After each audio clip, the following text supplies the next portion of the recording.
How to change background in Chrome in laptop. So in this video I'll show you step by step how to change your background in Chrome on your laptop. After you open up your laptop PC, so on your interface like this, click on this customize Chrome. So or you'll be able to find a pencil icon. On this option now, you can be able to now click on this change theme.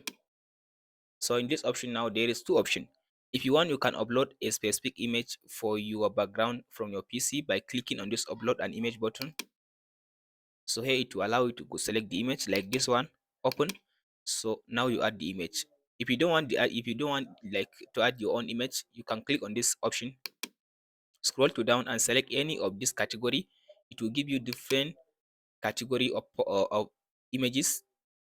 So let's say I want to use this one. So any image you choose, the image will be shown in this option, in this interface like this one. So you go ahead now and choose the one you want to use. If you don't want to use anyone among this category, you can go back and choose among all these categories. And that's it guys on how to change background in Chrome in laptop. If you found this video helpful, don't forget to like and subscribe. Thanks for watching. We'll meet in the next one.